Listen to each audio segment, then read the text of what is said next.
We'll just get started. Hey, guys. Thanks for joining us today.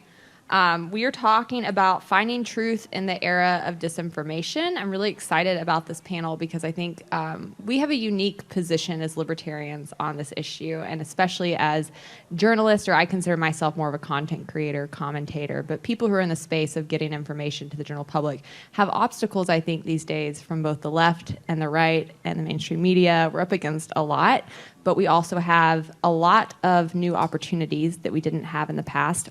For those of you who don't know me, my name is Hannah Cox. I'm the co-founder of an organization called Base Politics. My colleague, Brad Palumbo, and I formed this organization in our heads about 2 years ago. We started talking about the need for it a while back because we were looking around the liberty movement, and we saw the rise of what I would call independent journalism and influencer media, and we realized that both the left and the right kind of had operations to achieve this, and they were doing a really good job of saturating the new media spaces with content and with ideas and with information. And we didn't see those same jobs available for people in the liberty movement. We didn't see ourselves in those spaces. And we really do feel like increasingly people do not trust mainstream, old school media organizations for very good reason. They tend to trust people that they follow, influencers, people that they have a relationship with online. And they tend to trust more people who are kind of independent from those old sources and organizations. And so that's what Base Politics was founded to try to do, is to try to uplift content creators, investigative journalists, independent journalists, people who are aligned with us, and to give them a space to come and create content that can move the needle on public policy on the ground. So I'm really excited to talk with our two panelists today. I think we're all in a little bit different spaces when it comes to getting the information out. So I'll let you introduce yourself first. We'll just go down the panel, and then we'll get into our questions. Sure. So my name is Fischer. I run a news outlet called News to Share, and what I think of myself as is a primary source documentarian, which means that I primarily like to film content and basically put it out with no sort of commentary or editing beyond just kind of showing highlights of what happened. And I tend to, whenever possible, live stream events beginning to end, so that when I put out a summary of what it is that happened, that the audience is entitled to see the context of every single shot. And so, as you kind of described, like a mistrust in the media, my feeling is that where does that mistrust come from? It's the idea that the media is hiding something, that they hide context, or that they give you incomplete stories. And so for me, it's sort of creating a new format. And the sort of additional thing that causes is that when mainstream media does want to feature my work, when I film something that is valuable that they have missed or want to put online, that I can show the context of that content that the mainstream media is now using. So rather than sort of simply fighting the mainstream media or presenting an alternative where I'm doing the same thing as they are but the opposite direction, I think it's a type of media that is holding itself accountable, but it also creates a space to hold the mainstream media accountable to how they address the same subjects that I cover. Yeah, absolutely. That's kind of the reason why I got started as an independent journalist. My name is Farina, and I basically do the same thing Ford is doing, on-the-ground coverage of different types of stories. And I think it's important that we have that first-hand source instead of getting narratives from like mainstream media and commentators. It's better coming from people on the ground than actually covering these stories. So you're both pretty young, but how long have you each been doing this kind of work? So I started in local access cable TV when I was 15 years old. Oh, wow. And so I've sort of been making media in that sense for like 13 years. News to Share I founded in 2014, so 8 years for that. Okay. And how about you? I started as a photographer, just working for a local paper in Brooklyn, New York. And from there, I started doing video work in 2020. So from 2016 up until now. Yeah. So a lot has changed in the past decade. I'm new to this field. I was in the music business, and then I was passing legislation. I really just kind of entered media full time in the past 2 years. So from your all's perspectives, what have been the biggest changes to your field that you've seen happen? And are you excited or are you terrified? So I think there's definitely a double-edged sword to this, but the availability of cheap technology that allows you to create media, I think, is for the most part a good thing. I think it democratizes the availability of press when everybody can be the media. I think the fact that everybody basically walks around with a camera on their person, and if they witness something that they're able to document it, and that's a counter narrative to the state's version of events or the mainstream media's version of events if they show up after something happened. I think that's mostly a positive.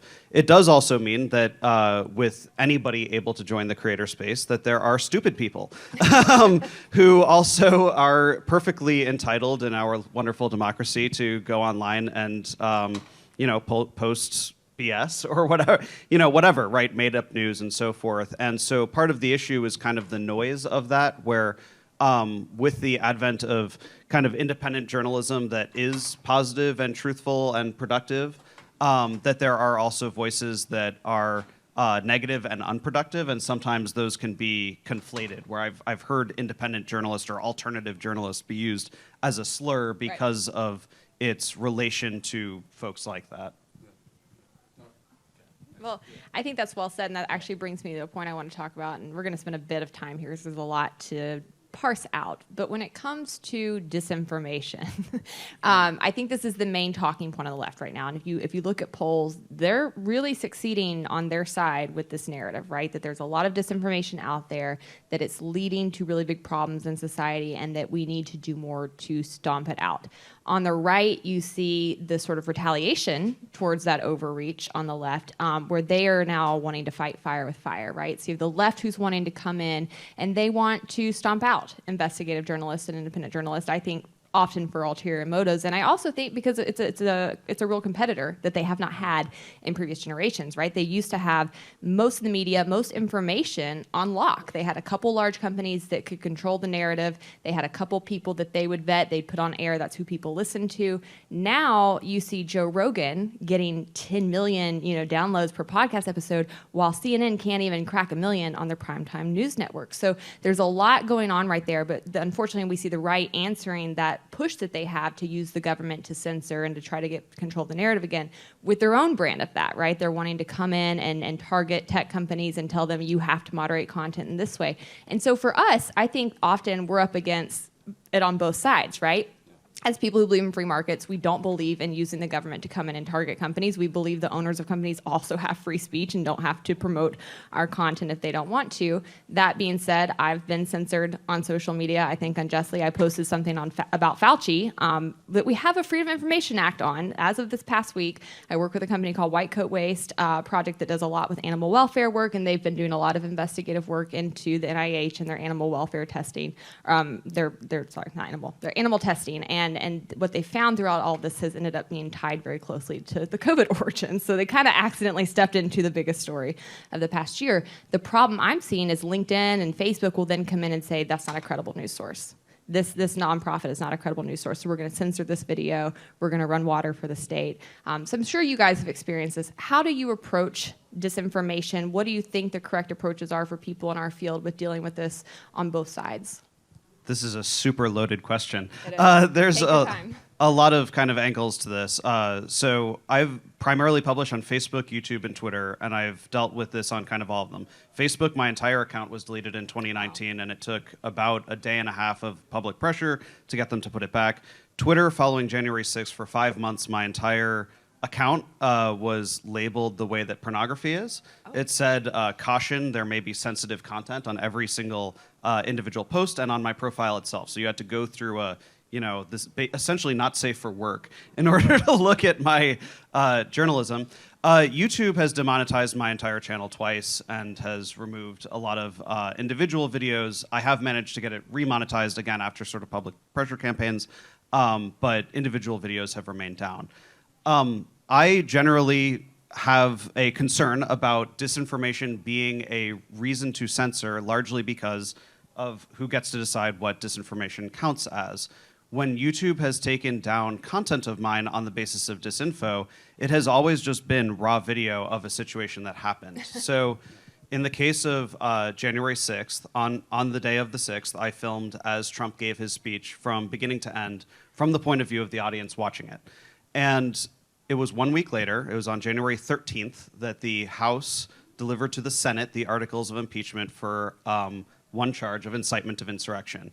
And so what I filmed was the people who the president was allegedly inciting, at the moment that he allegedly incited them, right? This is a historic moment that I have documented exactly as it happened. YouTube does not contend that anything about my video is false. It was literally just a 70-minute straight video of this is exactly what the president said beginning to end, and the audience around him reacting, what they were chanting in response, and so forth. YouTube took it down and called it election disinformation because in it, the president said that the election was stolen, and YouTube considered that to be a false election claim. And so there's a problem here, which is that YouTube's requirement is that I must say that the president is wrong, and that's the only way I can keep a video like that up, that I have to present a countervailing view. But my opinion is that my opinion doesn't matter, right? My purpose is just to film things and put it online. Truth in media, right? This is the point of what I do. And yet they consider that to be disinformation in that context. And so I have grave concerns about giving gigantic corporations the ability to be the arbiters of truth or not, because in my case, an absolutely true document, a 70-minute video of just beginning to end what the President of the United States said, that counted as disinfo.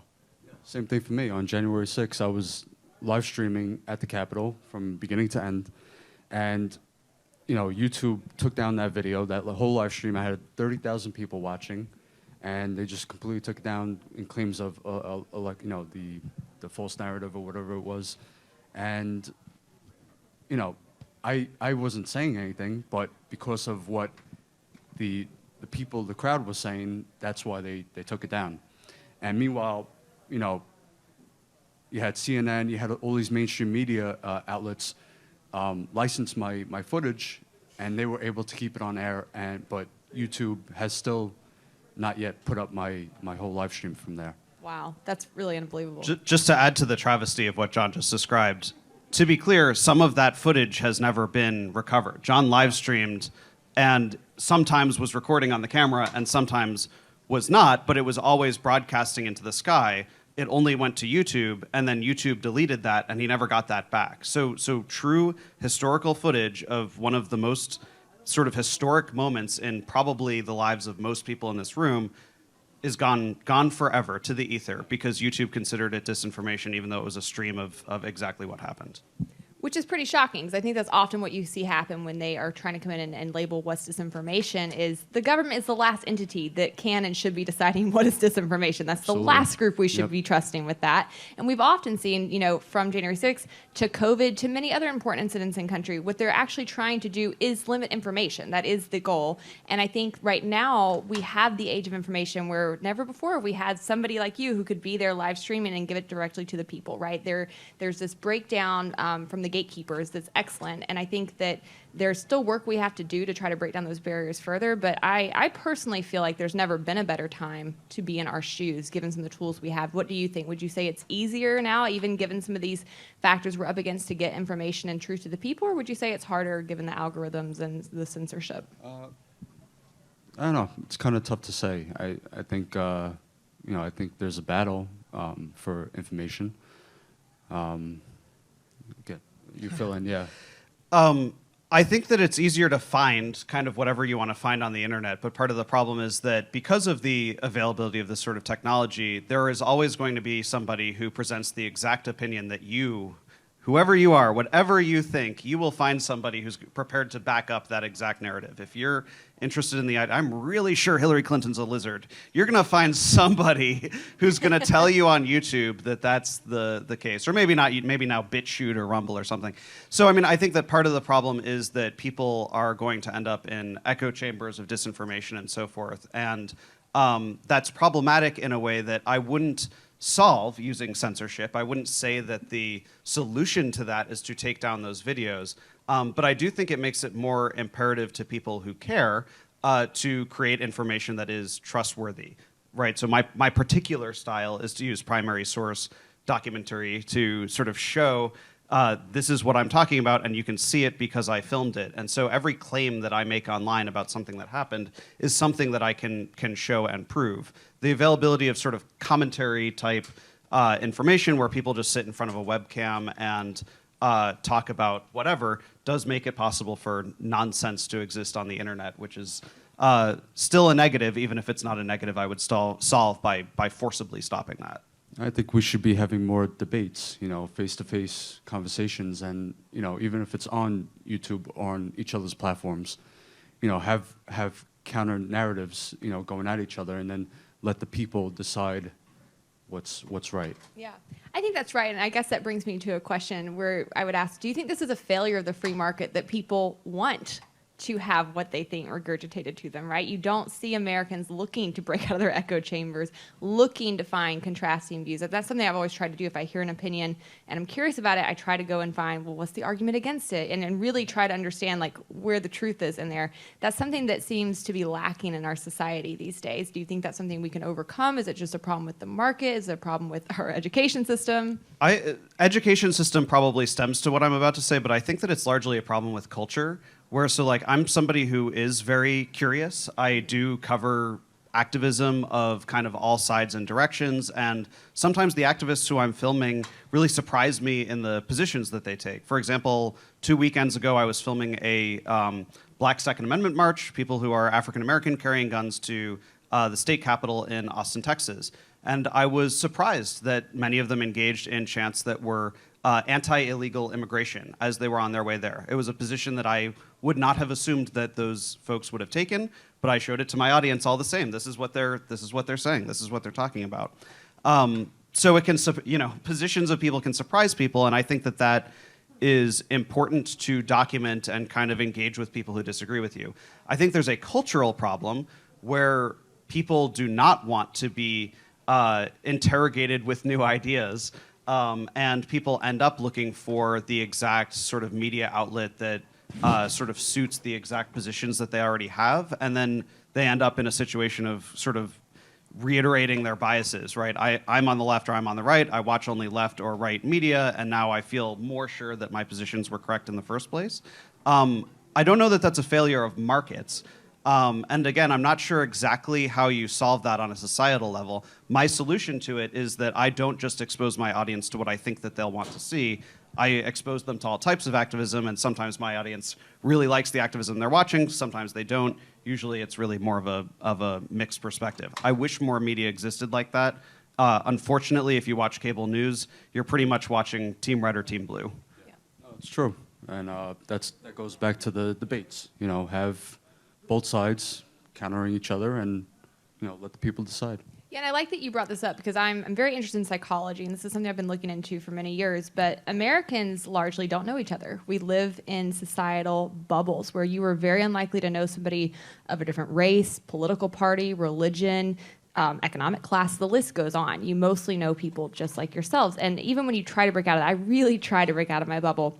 But a few years ago, I had a friend ask me, we were going to go on an international trip. He said, do you have a passport? And I was like, yeah, everybody has a passport.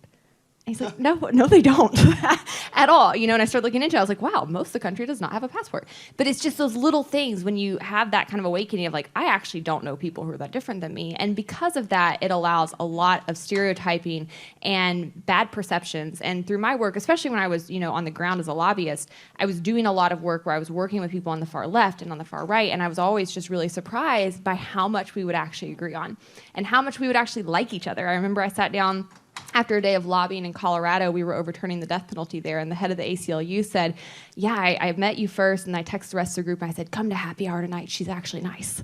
And I was like, what? And she's like, we just didn't know you work for a conservative group. We weren't sure what to expect, with you coming in. And it was funny, but it was also really sad because I think that is where most of the country is. It's not only that we don't want to hear other people's ideas, we don't even know where to go to get them, right?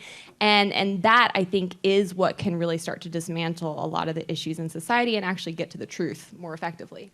I think that this is partially a result of the false notion, which I think most libertarians most people attending this conference would probably already be disavowed of this notion, but the idea that there really is only two sides of politics. You get two options. You're on Team Trump or anti-Trump, Republican, Democrat, conservative, liberal, all that stuff.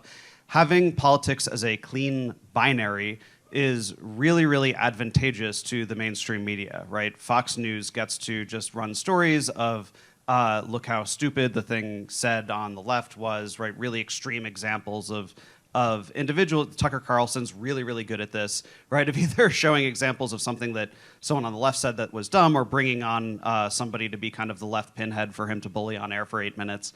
And then on MSNBC, talking about just every day you're inundated with like, look what Trump or Trump's people did, whatever it is. And it's a little bit dehumanizing of the individual two sides, but it's also reinforcing this notion that you're on one of those teams or the other, and that the idea of kind of cross-compatible politics is, impossible. I think that, for example, you were just describing like being a conservative against the death penalty. This is probably a position that the mainstream media would be unlikely to kind of entertain as much. They'd be much more interested in having some kind of red meat Republican come on and say, yeah, we got to execute all these, whatever. I do it myself. Right. Yeah, right. Or if they're going to have if CNN's going to have a debate about the death penalty, they'd probably be more interested in finding somebody from the left to talk about that subject. Again, reiterating that binary, because it gets people mad, right? It's easier to be angry at someone who you've dehumanized and decided is your enemy. And I think that that's really dangerous in a way, because even if the Republican and Democratic parties in the United States are not actually that different in policy relative to the world of politics and ideas that exist, they view themselves as very opposite right now. We're divided as a culture sort of in that binary set where it's really hard to have that kind of like meeting of the minds.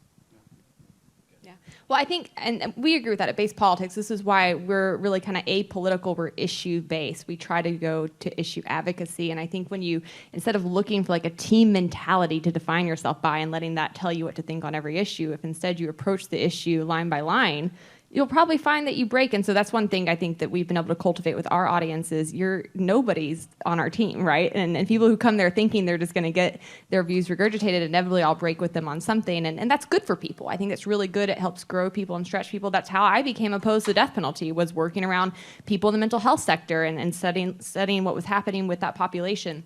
That's how you learn and grow. And I think that the work that you guys are doing is vital to that in our society. I'm such a believer in a free press. I think it's one of the most important roles that we have, especially when you get into investigative journalism. So I want to step back from the politics for a minute and just talk about the actual practice of it. If you had to go back and talk to yourself, at the beginning of your career, what would you tell yourself now if you were just getting started? Yeah, so it took me a few years to kind of realize this, but if you are starting in the independent journalism sphere, find a micro niche, right? So when I very first began, I was kind of just filming anything that seemed newsworthy that I could cover. But if asked to describe what my news outlet was about, I'd just be like, news, right? I just sort of film whatever I can. And that doesn't really generate a consistent audience. Whereas now what I can say is I film raw video of political demonstrations. And so most of what I cover is political activism, and people who watch my content know that what they're going to get on a day-to-day or week-by-week basis is this is raw video of political activism happening in the United States today. I know from experience that basically it's going to be uncut, right, live streams, and then raw video summaries showing highlights, and that I'm going to see exactly what the activists were saying in a way that isn't sort of skewed, and that there's going to be no commentary attempting to tell me what to think about it, because the editor-in-chief of that news outlet trusts me to make my own decisions about it. Other outlets can, of course, do different things. I'm not saying that that's the right way to do independent journalism, but whatever you decide your path is, choose something specific, be prepared to adjust it, but stick with it, and don't just try to capture the entire world. You're not going to be the next CNN, and you don't want to be. When I started, I really didn't engage in the subjects I was covering. I kind of just stayed back and covered it and showed what was happening. But now I'm taking more approach to like get into conversations with people and just see where their mind is at, and that's kind of the approach that I'm taking now. Is more interviews, more narratives, like trying to have discussions instead of just showing what's happening. Absolutely. I think story is so important for actually changing hearts and minds and moving the needle. Yeah. One thing stories have impacted me on realizing is how fortunate we are to have our First Amendment here in this country. What a rarity it actually is throughout the world, and how much it is under assault even in this country. I think most people here have probably paid as much attention to the Julian Assange case as I have, but he's actually one example of many, right, that we see not only our government but other governments persecuting and targeting. Being an investigative journalist can be dangerous, not only from the situations you put yourselves in to get the footage, to get the story, but then from the consequences you face when you're telling the truth about powerful people. So I'm curious, what are the scariest things you've experienced in your line of work? Is this something that keeps you up at night? Where do you see it going? I want to use the Assange case since you brought it up. So I would use Julian Assange as an example of, obviously his form of journalism is extremely different in that it's just the publication of documents, but he has a very clear philosophy as well. He doesn't opine on the meaning of the documents, he just receives stuff and puts it out there, and that's what he believes sort of should be done, and he's facing 175 years in federal prison, assuming that he's extradited to basically Virginia to stand trial. If that happens, the precedent that will basically be set is that the publication of leaked documents that had already been leaked therefore becomes illegal. There was a situation actually in Washington, D.C. toward the beginning of 2021 in which there was a hacker who somehow got into the D.C. police database. And my understanding was he was holding documents basically hostage for Bitcoin. So this was his stunt. He thought the MPD was going to like send him Bitcoin in order to get their documents back. And he was slowly releasing this kind of treasure trove of documents in order to tell them I really mean business about this. There was actually one person who was arrested for publishing one of the documents, and it was because there was a gang database that was released, and so he was selling the information to gangs. Kind of maybe an edge case. I don't know if I'd quite call that censorship. But the reason that I bring this up is that I basically downloaded everything that was uploaded, and I did a quick search for my own name. I found my name twice in the MPD documents. They were both following January 6th as they were talking about threat assessments for the inauguration. So between January 6th and the inauguration, I found out months later that they had been watching my live streams. And they specifically cited an interview that I did in Ohio with a member of the Boogaloo movement, where he described that it was not his intention to come to the Capitol in D.C. So the MPD sort of just logged that as Ford Fischer talked to a Boogaloo who said that he's not coming to D.C. Technically, that was a leaked document. I published that to my Twitter audience and said, hey, I found out that MPD was talking to me. It wasn't marked classified. It was marked confidential. Confidential, do not release, right? If that had been a classified as opposed to confidential document, still, me not being the leaker, me just being someone who accessed it, not by leaking, it would not be a crime to publish that document. Julian Assange, if prosecuted to completion, would set a precedent that that any journalist who publishes documents that they've managed to get through leaking, through whistleblowers and so forth, would be under threat. And so I think that that is a sort of chilling effect on the First Amendment that is happening as we speak. Yeah, I think that's right, and I think not only would it set a terrible precedent, but my concern is that even before the precedent is set, the threat of it changes the behavior of journalists. It changes the behavior and the number of people who are willing to come out and get the truth to the people. And so I think it is a very chilling case, and it keeps me up at night oftentimes. So I'll leave this here. We're out of time, unfortunately. I'm sure you guys can talk to them afterwards if you have questions, but I just appreciate all the work you guys are doing. Again, I think it's so vital and imperative to our free market system. So thank you, and thanks for being here, guys. Thank you for having us. I'd be happy to answer any questions with anybody after. Yeah.